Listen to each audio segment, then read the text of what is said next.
Փաստը գրում է. վաղուց նկատելի է, որ միակ բանը, ինչի շուրջ Փաշինյանը պատրաստ է վիճել Բաքվի հետ, Սյունիքի մարզով անցնող հայտնի ճանապարհի անվանումն է, որը նա մտադիր է բացել Ադրբեջանի համար անխոչընդոտ երթևեկության նպատակով։ Փաշինյանը համաձայն է ժամանակակից վերահսկման մեթոդներին, փնտրում է ձևեր կատարելու Բաքվի պահանջը, որպեսզի ադրբեջանի քաղաքացիները Ադրբեջանից Ադրբեջան գնալիս չհանդիպեն որևէ հայաստանցու, եւ նույնիսկ պատրաստ է աստիճանաբար վաճառել հայ հասարակությանը այդ հատվածի արտատարածքային կարգավիճակը։ Միակ բանը, որ նա խնդրում է Ալիևին, դադարել օգտագործել Զանգեզուրի միջանցք արտահայտությունը, քանի որ դա չափազանց բացահայտ ցույց է տալիս, որ խոսքը վերաբերում է էքսպանսիային։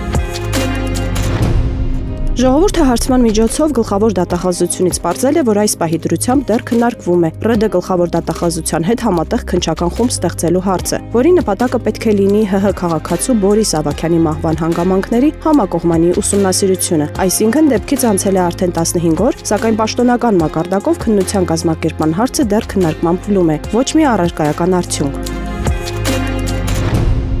Հրապարակը գրում է. երեկ Էջմիածինը նշում էր իր 2700 տասնամյակը։ Վաղ առավոտից քաղաքում տարբեր միջոցառումներ էին։ Էջմիածին էր գնացել նաև ԱԺ նախագահ Ալեն Սիմոնյանը, այցելել էր Մայր աթոռի բակ, լուսանկարվել, մոմ վառել, ցույց տվել, որ հոգևոր քաղաքում իրենց կան ընդունողներ, այսինքն էջմիածինցիներն աջակցում են եկեղեցու դեմ արշավը։ ՔՊԻ քաղաքապետի թեկնածու քաղաքապետի ժամանակավոր պաշտոնակատար Արգիշտի Մեխակյանն էլ տոնի մեկնարկը տվել էր 44-օրյա պատերազմում զոհված հերոսների պուրակում ծաղիկ դնելով։ Նրա եւ Արմավիրի մարզպետ Վահրամ Խաչատրյանի հետ քայլում էին մի քանի հոգևորական, այդ թվում Արմավիրի թեմի առաջնորդ Սիոն Սրբազանը։ Ակնհայտ է, որ իշխանությունն այս քայլերով փորձում է վերականգնել իրենց ասանված հեղինակությունը։ Վեհափառն էլ իր հերթին չի ցանկանում սրել իրավիճակը եւ հոգևոր սպասավորները թերևս նրա գիտությամբ են մասնակցել իշխանավորների միջոցառմանը։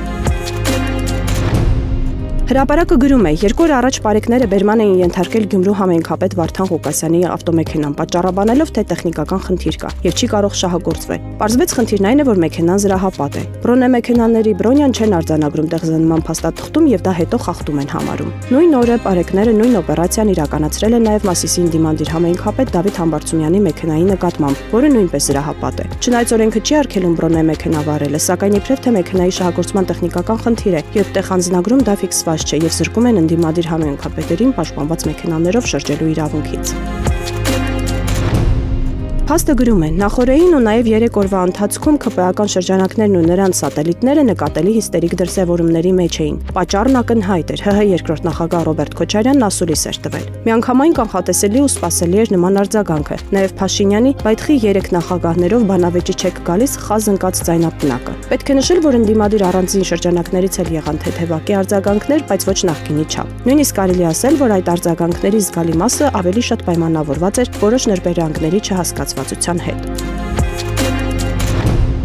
Հրապարակը գրում է. նախկին ՄԻՊ Արման Թաթոյանը միասնության թևեր անունով նախաձեռնություն է սկսում, որը կդառնա կուսակցություն ու կմասնակցի ընտրություններին։ Նախաձեռնության կորիզը ՄԻՊ նախկին աշխատակազմն է, ՊԵԿ նախկին նախագահ Դավիթ Անանյանը։ Թերթը տեղեկացրել է, որ նրա հետ է նաև նախկին ՔՊԱ-ական պատգամավոր Աննա Կարապետյանը, որը 2018-ին փոխվարչապետ Արարատ Միրզոյանի գրասենյակի ղեկավարն էր, ապա Իմ Քայլի պատգամավոր, սակայն 2021-ին չի ընդգրկվել ցուցակում։ ՀՀԿ-ի իշխանության շրջանում էլ 3 տարի եղել էր ՀՀԿ-ական Հովհաննես Սահակյանի օգնականը։